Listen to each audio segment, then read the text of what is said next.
Assalamualaikum warahmatullahi wabarakatuh. Balik lagi dengan segmen Kita Bertanya.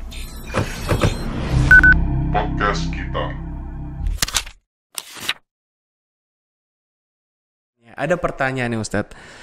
Bagaimana sih sebenarnya sikap kita terkait dengan bila ada seorang peramal yang ternyata ramalannya itu benar-benar terjadi. Nah, gimana sikap kita sebagai seorang muslim menyikapi hal seperti ini? Jazakumullah khairan. Assalamualaikum warahmatullahi wabarakatuh.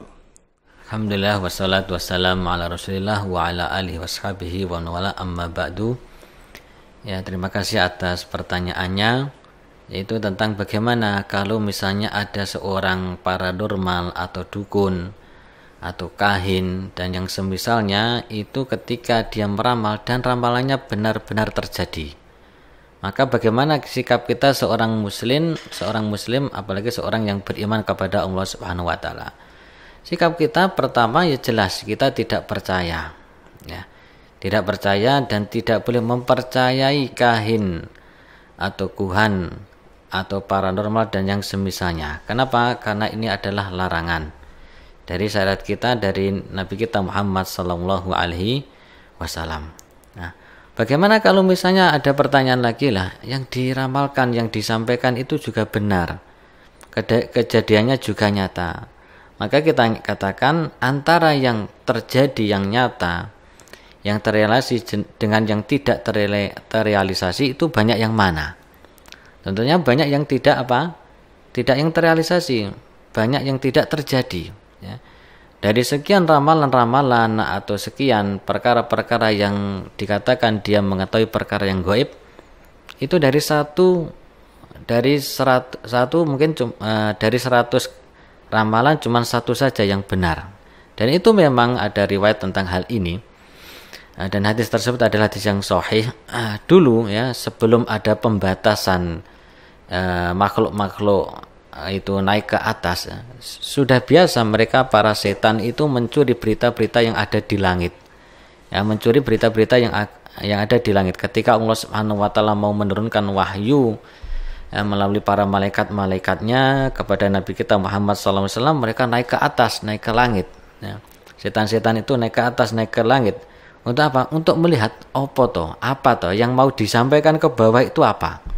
Nah, dicuri, ya, beritanya, data-datanya diambil, direkam, nah, kemudian disampaikan kepada para dolmar atau para dukun.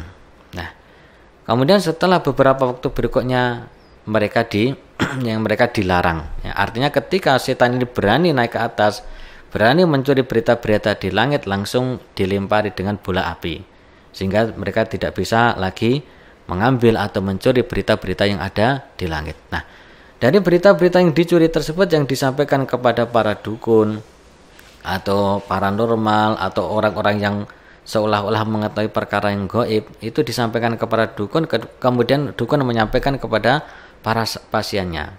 Saya mengetahui perkara ini dan perkara itu, kejadian nanti akan terjadi ini dan itu.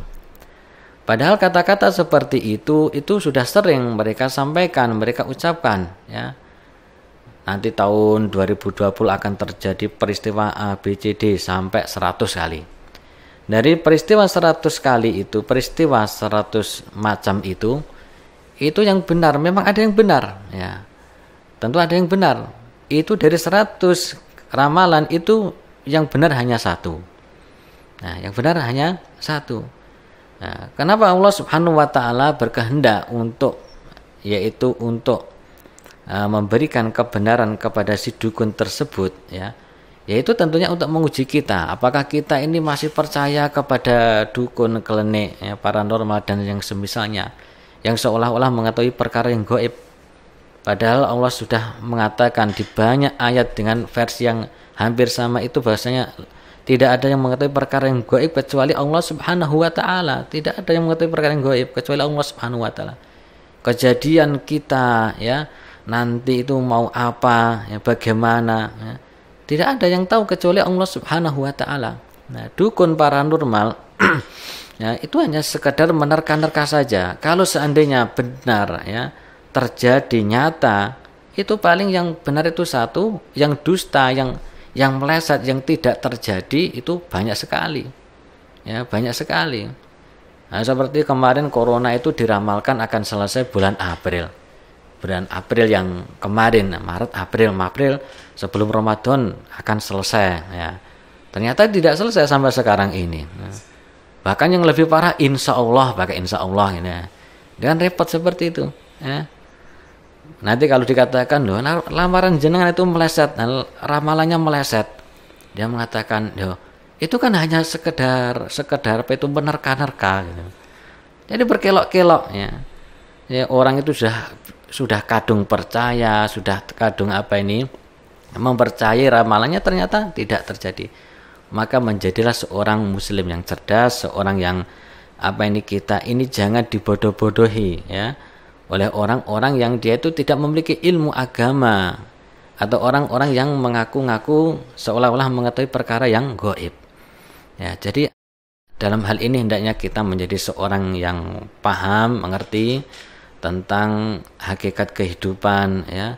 Jangan mudah percaya kepada apa ini para tukang ramal, dan itu tidak boleh. Nabi kita Muhammad SAW mengatakan, man ata arrafan, barang siapa mendatangi arraf ya, mendatangi tukang ramal, dukun dan yang semisalnya, la tuqbalahu salatun arba'ina yauman, 40 hari sholatnya tidak diterima. Bayangkan ya, 40 dino sholat enggak diterima di sisi Allah Subhanahu wa taala ya. Sebagian ulama mengatakan sholatnya itu sah tapi tidak diterima. Ya sama saja, apa itu, rugi kita, sudah sholat tapi enggak dapat pahala. Di riwayat yang lain, man atarrafan faqad kafara bima unzila ala Muhammad atau kama qala sallallahu alaihi wasallam. Barang siapa yang mendatangi arraf, mendatangi tukang ramal, dukun, fasadaqahu bima yaqul, kemudian membenarkan apa yang disampaikan. Oh iya kita benar. Nah, kata Rasulullah, faqad kafar, maka dia telah kufur, atau faqad asyraka, atau telah berbuat kesyirikan. Ya, walaupun sebagian ulama mengatakan syirik di sini adalah syirkun asghar, syirik kecil. Tapi dilihat dari hal itu, nah, itu sangat berbahaya sekali.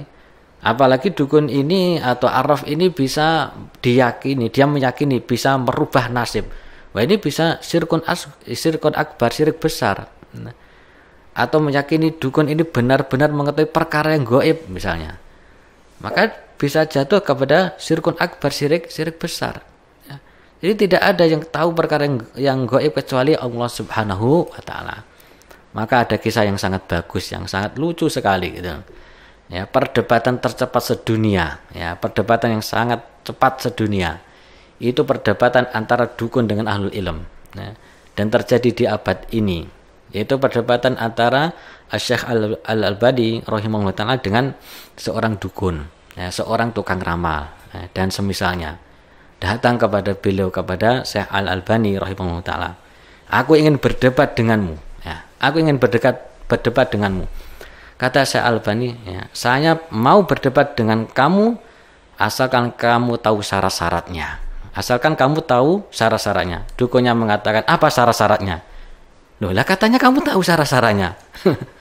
Katanya kamu tahu syarat-syaratnya. Ya sudah selesai. Oh, kamu nggak tahu syarat-syaratnya. Katanya tahu perkara yang gaib. Ya, ini apa ini? Luar biasa kalau orang itu berilmu. Ya, berdebat itu gampang, nggak usah lama-lama, nggak perlu berjam-jam, satu kata sudah mati kutu itu apa itu lawan debatnya. Ya, jadi kesimpulannya ikhwati fillah rahimani wa rahimakumullah,